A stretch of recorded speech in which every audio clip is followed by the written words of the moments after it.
Hey, this is Matt. Once again, welcome back to the videos. The paid request this time for Travis. Thank you so much for that. And for those interested in requesting any type of videos, topics, reactions, commentaries, what have you, feel free to send it.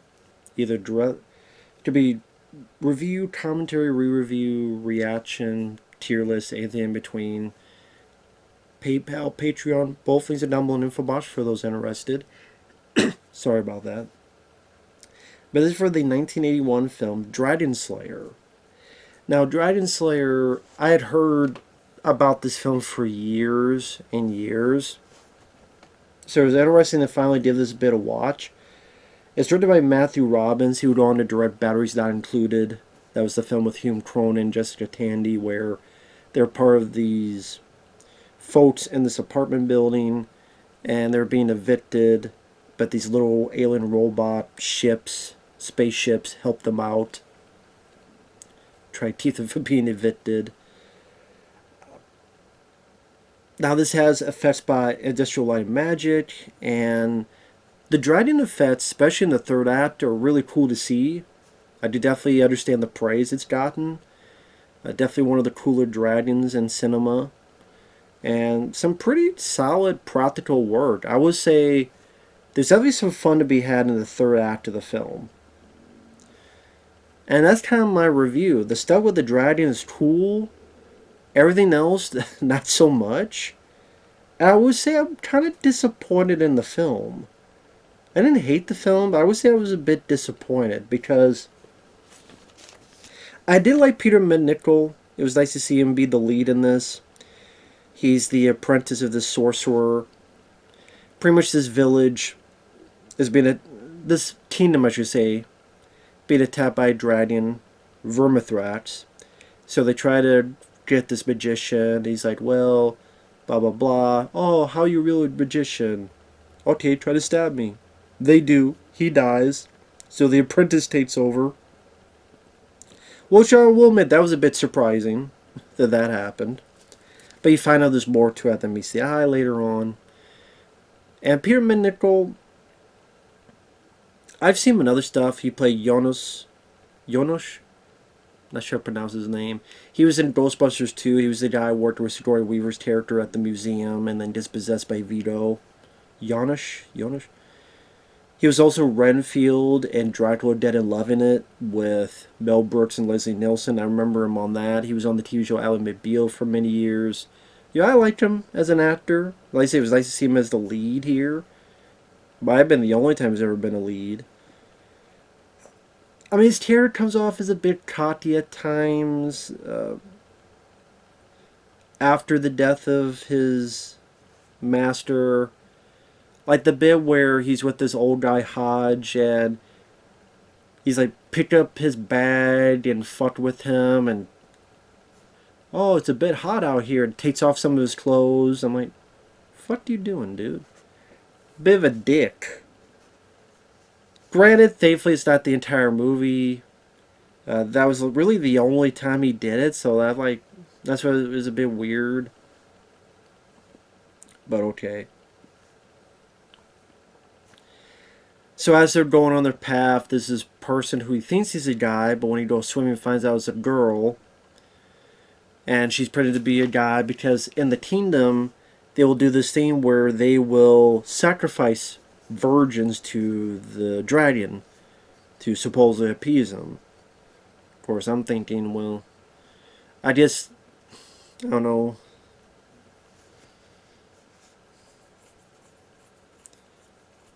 Yeah. I would say for an early Disney film that should be decently violent at times. I mean, there's a woman that gets burned up. There's another guy that you see get burned up, lit on fire. So it's a bit darker than usual for Disney. And like I said, when you see bits, they give little hints. You see its claws, its tail. You definitely feel the scale of it just by seeing these little snippets. All, for most part, done practically, which is nice. And then when you do see them fully and the hydraulic system and how they make them come to life, I thought that was pretty damn solid stuff. I like when Like when. Need to stop doing that. When Peter MacNicol gets the spear and the shield, he's facing off against the dragon, he's blocking the dragon's fire breath, and that to me is easily the best part of the movie. The highlight of the movie. I'm sure clips of that are on YouTube. Is easily worth a watch for that. It's just that for the first chunk of it, I'm sitting there going, I don't know, this film really isn't as impressive as I thought it would be. Maybe because of all the stuff I heard from other people, I put a bit too much hype into it to me. Because, first off, I don't mind Peter MacNicol. The girl who you find out is not a guy is fine. But they fall in love, like, kind of out of the blue. Because there's a bit where he finds out she's a girl. There's maybe 2 more times they have brief talk with each other. Then all of a sudden, I'm in love with you. No, I'm not in love with the princess. I'm in love with you. Oh, I'm in love with you too. I'm like, where the fuck did this come from? Like, it's a love story that just came out of nowhere, in my opinion. I don't think it was earned. I don't think it was properly built up at all. The music I thought was fucking awful. I cannot understand how in the blazing hell, that this got an Oscar nomination for Best Score. Apparently, some of this was music that Stanley Kubrick rejected for 2001: Space Odyssey. I can fucking see why. Kubrick had the right idea. I hated this score. I know a lot of people liked it. I don't know how it got Oscar nominated. It just was random noise. It felt like the music had a stroke consistently and constantly. Like the end credits music felt like random noise mixed in with Looney Tunes music. Like random noise and Looney Tunes merged together. That was the end. When the movie ended, I'm like, this is the music? Well, how would you have done it? Look up James Horner Ride of the Fire Mares. If he had that type of score in this movie, from Krull, Krull, Krull, would have been a lot better, a lot more satisfying, especially satisfying to the ears. And check real quick. Yeah. Krull came out after this, because Krull was around 83 and this was 81. So, they maybe should have gotten James Horner to do the score. And he, like I say, if you put the score of the Krull into this, would have been miles upon miles fucking better. This score is absolute dog shit upon dog shit. Again, the end credits sound like something to be in a fucking screwy Looney Tunes movie, not a fucking fantasy about dragons and slaying and all that.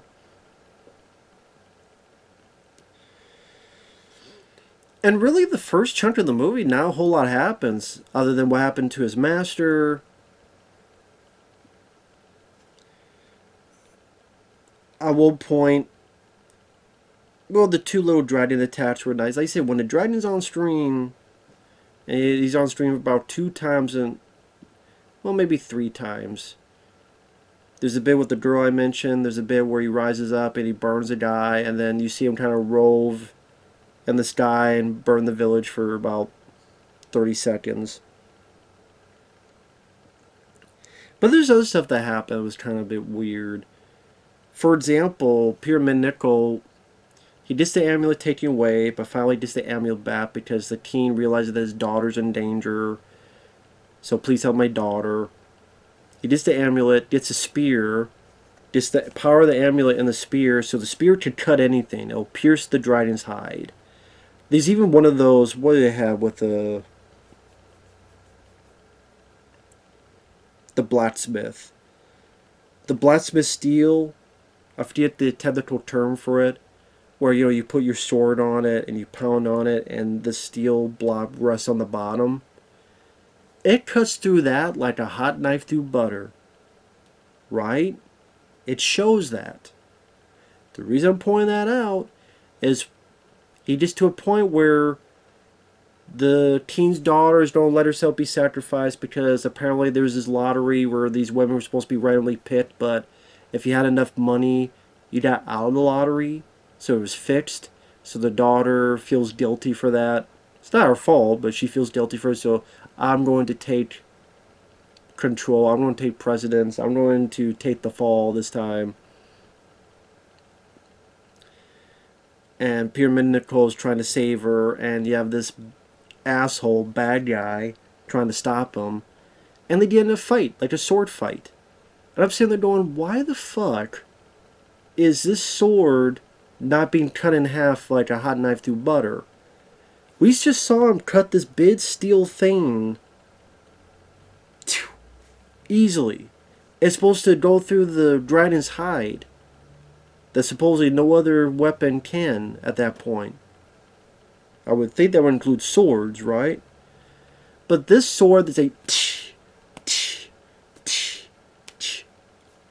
why?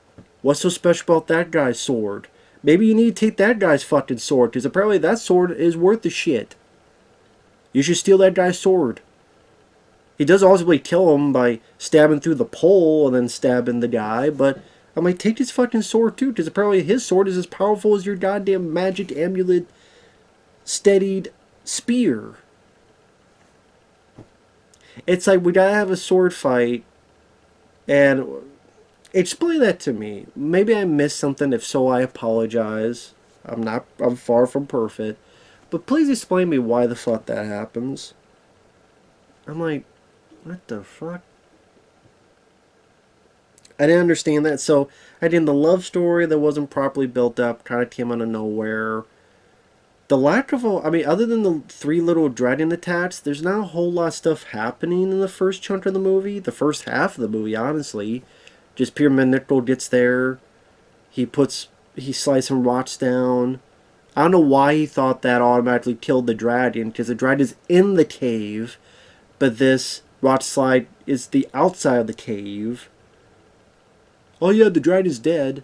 Why did you think that? It's the outside of the cave this rock slide happened. If the dragon is in the cave, why? I don't get that leap of logic from, I fucked up the outside of the cave, so automatically that means the dragon inside the cave is dead. He may be trapped or pissed off, that doesn't mean he's dead.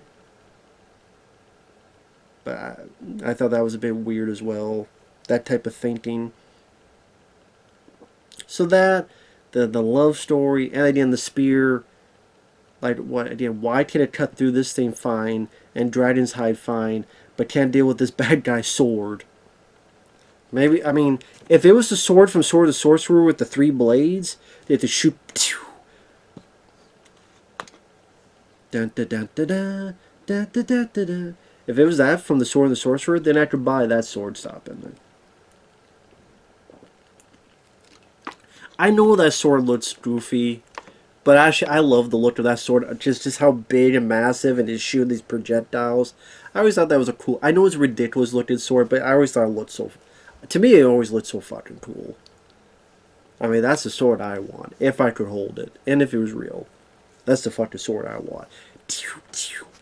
You know.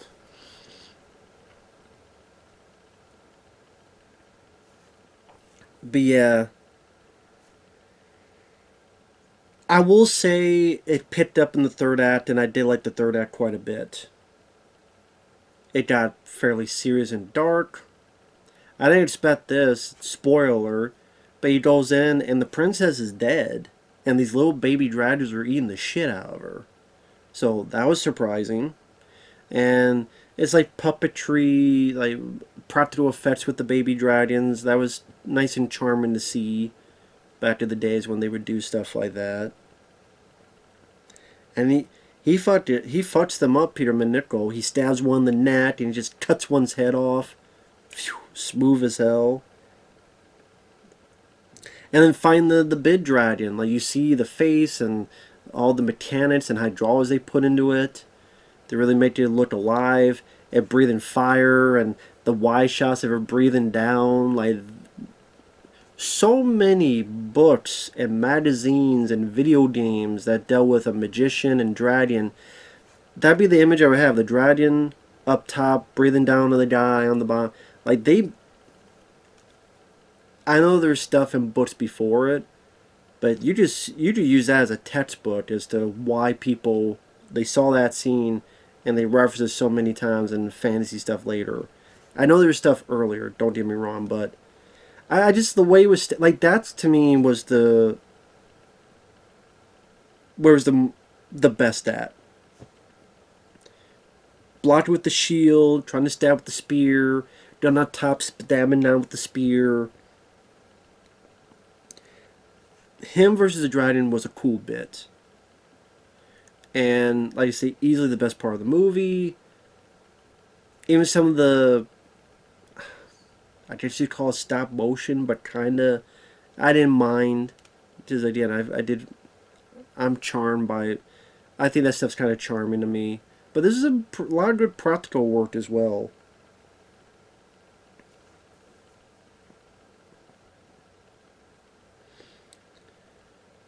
Like I said, easily the best bit of the movie. I wish he did slay the dragon, whether in that scene or in round 2, where maybe there's more open and he's like blocking as the dragon's going by, and maybe a bit more open field, while this was a claustrophobic cave, maybe a bit more open. He has a bit more leeway or a bit more room to breathe, room to fight. But instead, he just, spoiler alert, he just some ashes of his master. His wish was to have them around a burning lake. He realizes it's the dragon's lair. He realizes his master had this all along. He could not make the journey, so there's a way to do it. So when he spreads the ashes, the magician comes back. And really, I don't know how else to put it. He becomes a suicide bomber. That's what he becomes. He becomes a suicide bomber. Because he's like, when the time's ready, you destroy the amulet.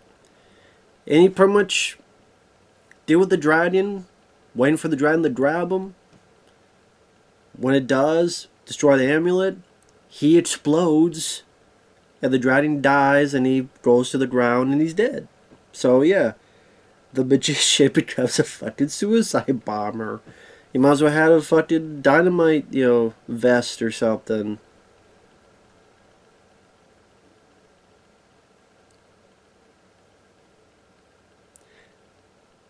So the dragon has been slain. I was surprised the team wasn't pissed at Peter MacNicol. Go, you didn't save my daughter like you said you would, you asshole. Hang him. I'm surprised the team didn't do that. He's a bit of a dick of a teen. But then Peter MacNicol goes with the girl, and he wishes for a horse, and the horse arrives. So I guess he's got that power within him. And the end credits roll with some really shitty music. So that's what I mean. It's like, it's worth a watch for the dragon stuff, which is mainly in the third act. Like I say, you see 2 or 3 bits of the dragon, little hints here and there. But the third act, when Peter MacNicol fights the dragon, that's a cool sequence. And again, whether you want to see it on YouTube or the whole movie, fine. It's just, the rest of the movie didn't have like a grand feel scale to it. Maybe because all the budget went into the dragon, which is understandable. But the rest of it just didn't have this lush vistas and visual quality. And I think Matthew Robbins, maybe he was the wrong director for it. It didn't really feel like this grand scope of a visual palette. I said the love story, I don't know if there was stuff built up and it was cut out. It was on the editing floor. I don't know. Like I said, I wish Peter MacNicol himself used magic.